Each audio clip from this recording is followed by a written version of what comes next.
Hey, Joe here. Let's talk about the standard compressor on the StudioLive Series 3 mixer. There are 3 compressors, just like there are 3 EQs. Isn't that fun?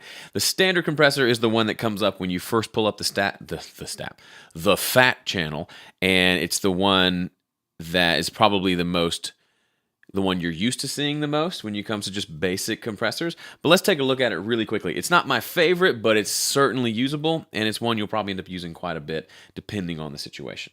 So here's what it looks like. This is the old fat channel standard compressor. It looks kind of like every other compressor you've ever seen in your life.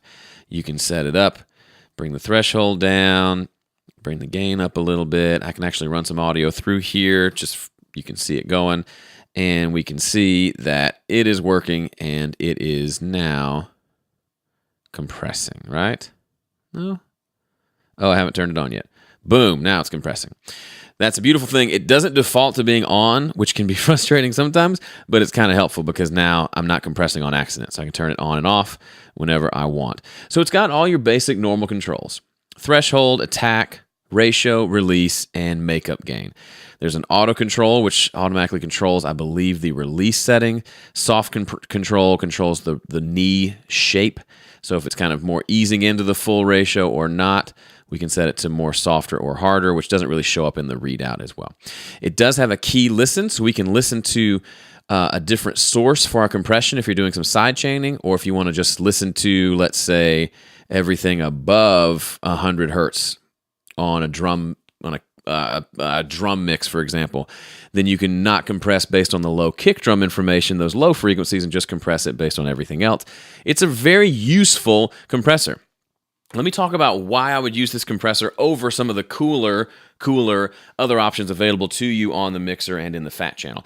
This is kind of like the standard EQ that I talked about before. It's a utilitarian tool. What I mean is it's useful. It does a specific job. This is not really the compressor you're probably going to reach for and say, oh, listen to how good this sounds. You're going to reach for this one when you need to do one of a couple things. You need to control volume, or you need to just kind of smooth out dynamics of a particular piece, whatever it is that you're compressing. Now, I know that's what all compressors do, but a lot of fun compressors, like the ones I'll show you in the following videos, the 1176 style, the LA2A style, they have a sound to them, right? They do things to the sound more than just turning down volume.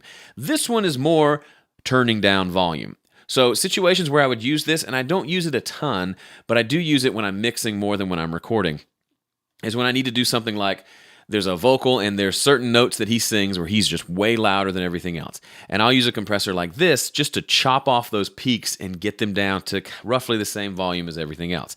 That's the biggest use of this that I will use, because it allows me to just do volume control and doesn't really change the tone of the vocal at all.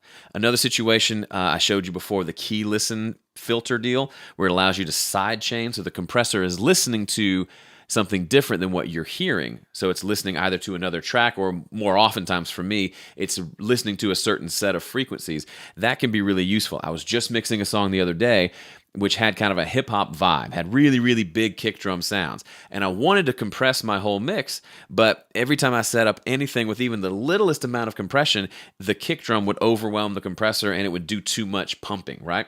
So what I did is I used that feature. I rolled off everything below about 100 hertz on that key listen knob there, so it was side chaining off of listening to everything above 100 hertz, which meant those really big low frequencies were no longer triggering the compression.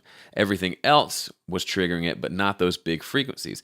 The end result was I got to compress the sound a little bit, give it that squeeze that I wanted, but it allowed the low end to be there. So the big boom of the kick drum still came through and didn't cause a bunch of pumping, but everything else still got its little squish that you need when you use compression.